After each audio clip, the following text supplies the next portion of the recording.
Leviticus 27. At sinalita ng Panginoon kay Moises na sinasabi, salitain mo sa mga anak ni Israel, at sabihin mo sa kanila, pagka ang sino man ay tutupad ng panata ayon sa iyong inihalaga, ay magiging sa Panginoon ang mga tao.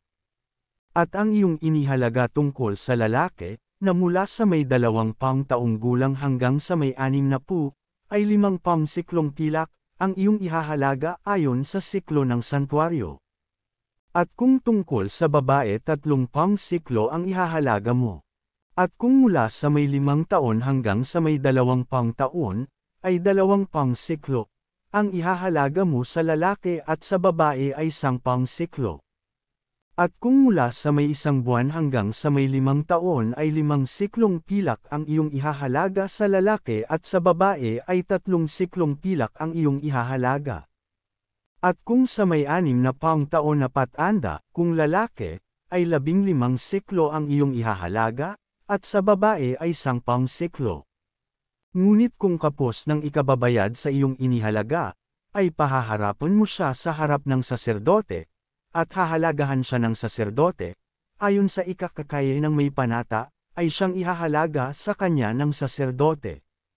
At kung hayop na ihahandog na alay sa Panginoon, lahat na ibibigay niyaon ng sinuman sa Panginoon ay magiging banal. Huwag niyang babaguhin o papalitan ang mabuti ng masama o ang masama ng mabuti, at kung sa anumang paraan ay palitan ang isang hayop ng iba, ay magiging kapwa banal yaon at ang kapalit niyaon. At kung yaoy anumang hayop na karumal-dumal na sa hindi may hahandog na alay sa Panginoon, ay ilalagay nga niya ang hayop sa harap ng saserdote. At hahalagahan ng saserdote, maging mabuti o masama, ayon sa inihalaga ng saserdote ay magiging gayon. Datapwat kung tunay na kanyang ubusin, ay magdadagdag nga siya ng 5 bahagi niyaon sa inihalaga mo. At pagka ang sinuman ay magtatalaga ng kanyang bahay upang maging banal sa Panginoon, ay hahalagahan nga ng saserdote, kung mabuti o masama, ayon sa ihahalaga ng saserdote ay magiging gayon. At kung ubusin ang nagtalaga ang kanyang bahay, ay magdadagdag nga ng 5 bahagi ng salapi na inihalaga mo roon, at magiging kanya. At kung ang sinuman ay magtatalaga sa Panginoon ng bahagi ng bukid na kanyang pag-aari, ay ayon sa hisek doon ang iyong ihahalaga nga, ang hisek na 1 omer na sebada ay hahalagahan ng 50 siklong pilak. Kung itatalaga niya ang kanyang bukid mula sa taon ng Jubileo, ay magiging ayon sa iyong inihalaga. Datapwat kung italaga niya ang kanyang bukid pagkatapos ng Jubileo, ay bibilangan sa kanya ng saserdote ng salapi ayon sa mga taong natitira hanggang sa taon ng Jubileo at bababaan ang iyong inihalaga. At kung ubusin ang nagtalaga ng bukid ay magdadagdag ng 5 bahagi ng salaping iyong inihalaga roon, at mapapasa kanya. At kung hindi niya ubusin ang bukid, o kung ipinagbili niya ang bukid sa ibang tao ay hindi na niya matutubos.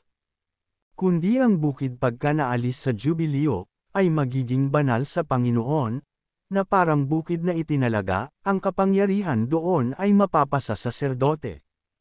At kung ang sinuman ay magtalaga sa Panginoon ng bukid na binili, na hindi sa bukid na kanyang pag-aari, ay ibibilang nga sa kanya ng saserdote ang halaga ng iyong inihalaga hanggang sa taon ng Jubileo, at babayaran niya ang iyong inihalaga ng araw ding iyon, na parang banal na bagay sa Panginoon.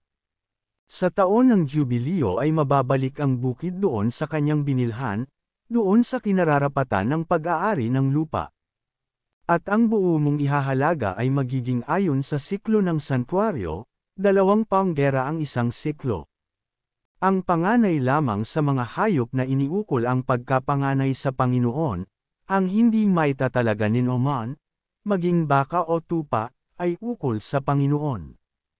At kung hayop na karumal-dumal, ay kanyang ubusin nga yaon sa iyong inihalaga at ay dadagdag pa niya ang 5 bahagi niyaon, o kung hindi ubusin ay ipagbibili ayon sa iyong inihalaga. Gayon may walang bagay na itinalaga, na itatalaga ni Oman sa Panginoon, sa lahat ng sariling kanya, maging sa tao o sa hayop, o sa bukid na kanyang pag-aari, ay maipagbibili o matutubos, bawat bagay na itinalaga ay kabanal-banalan sa Panginoon. Walang itinalaga na itatalaga ng mga tao, ay matutubos, papateyang walang pagsala. At lahat na ika-10 bahagi ng lupain, maging sa binhi ng lupain, o sa bunga ng punong kahoy ay sa Panginoon, magiging banal sa Panginoon. At kung ang sino man ay tatubos ng alinmang bahagi ng kanyang ika-10 bahagi ay idagdag niya roon ang ika-5 bahagi niyaon.